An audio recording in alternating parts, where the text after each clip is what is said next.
In a world filled with distractions, temptations, and endless noise, the ability to control oneself is the key to true freedom. Yes, the key to true freedom is the ability to control yourself. Think about that for a minute. How can you be free if you are a slave to your impulses, a slave to your appetites, a slave to the dictates of others? You can't. You're trapped. But how do we master self-control? The answer lies in the wisdom of Marcus Aurelius, the last of the 5 good emperors and a philosopher king. From ancient Rome to our modern lives, the challenge remains the same: mastering our desires, emotions, and impulses. Marcus Aurelius, in his journal now known as Meditations, gave us profound insights into discipline and self-mastery. He was a man who had it all: power, wealth, prestige, and yet he understood that true power came not from external circumstances, but from within. He knew that the world was a chaotic and unpredictable place, and that the only way to navigate it successfully was to cultivate a strong and resilient mind. Let's explore his teachings. Let's explore what he had to say about discipline, about self-mastery, about finding peace in a world that is often anything but peaceful. Control your thoughts. Easier said than done, right? Our minds are constantly racing, jumping from one thing to another. Worries about the future, regrets about the past, anxieties about the present. It's enough to drive you mad.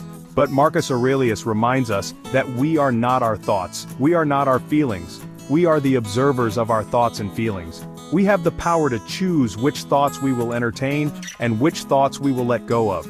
You have power over your mind, not outside events. Realize this and you will find strength. That's what Marcus Aurelius wrote in Meditations, and it's one of the most powerful things I've ever read. Think about it. How much of your life is spent reacting to things that are outside of your control? The weather, the traffic, the opinions of others. These are all things that we have absolutely no control over. And yet, we let them dictate our emotional state. We let them make us angry, frustrated, stressed out. What if, instead of reacting to everything that happens to us, we chose to respond? What if, instead of letting our emotions run wild, we took a step back and asked ourselves, is this really worth getting upset about? You see, when you react, you're giving away your power, you're letting the external world control your internal state. But when you respond, you're taking back control. You're choosing how you want to feel, regardless of what's happening around you. Now, this doesn't mean suppressing your emotions. It's not about becoming some kind of stoic robot who doesn't feel anything. It's about recognizing that you have a choice in how you respond to your emotions. You can let them control you, or you can control them. Think of it like this. Imagine your mind is a garden. Your thoughts are like seeds. Some of those seeds are good seeds. They're seeds of kindness, compassion, courage, but some of those seeds are bad seeds. They're seeds of anger, hatred, resentment. If you're not careful, those bad seeds will take root in your mind and they will poison everything around them. That's why it's so important to be mindful of your thoughts. Pay attention to what's going on in your mind. When you notice a negative thought taking root, don't give it any power. Don't water it with your attention, just let it go. Remember, you are the gardener of your mind. You get to choose which seeds you will nurture and which seeds you will weed out. So, choose wisely. We live in a world of instant gratification. Want something? You can have it right now. Click here, swipe there, and it's yours. But this constant pursuit of pleasure, this insatiable desire for more, it's a trap. It's a hedonic treadmill that never ends. And the more you chase after it, the more empty you're going to feel. Marcus Aurelius understood this. He knew that true happiness, true fulfillment, didn't come from indulging your every whim. It came from mastering your desires. It came from living a life of discipline and self-control. Now, this doesn't mean that you have to live like a monk. It doesn't mean that you can never enjoy the pleasures of life. It simply means that you need to be mindful of your desires. You need to ask yourself, is this desire truly serving me, or is it just a distraction? Is it just a way to avoid the things that I know I need to be doing? The Stoics had a practice called negative visualization. It sounds a bit morbid, but it's actually a very effective way to appreciate what you have and to develop self-control. The idea is to spend a few moments each day contemplating the loss of the things that you value most. Imagine losing your job, your home, your health. Imagine losing the people that you love. It's not a pleasant exercise, but it's a powerful one, because it reminds you of just how much you have to be grateful for. And it helps you to detach from the things that you take for granted. You see, the more you attach yourself to things, the more you suffer when those things are taken away from you. But when you practice detachment, when you learn to let go of your need for things to be a certain way, you become invincible. The happiness of your life depends upon the quality of your thoughts. That's another one of my favorite quotes from Marcus Aurelius. And it's so true. If you want to live a happy and fulfilling life, you need to learn to master your thoughts. You need to learn to control your desires. You need to learn to detach from the things that don't truly matter. Chapter 3. Accept what you can't control. This is a tough one even for someone like me because let's face it, we like to be in control. We like to think that we're in the driver's seat of our own lives. But the truth is, there's a lot that's outside of our control. We can't control the weather, we can't control the traffic, we can't control other people, and yet we spend so much time and energy trying to control these things. We get angry when the traffic is bad, we get frustrated when someone cuts us off in line, we get stressed out when things don't go our way. But Marcus Aurelius reminds us that the only thing we can control is our own minds. We can't control what happens to us, but we can control how we react to it. We can choose to let it make us angry, or we can choose to let it go. You have power over your mind, not outside events. Realize this and you will find strength.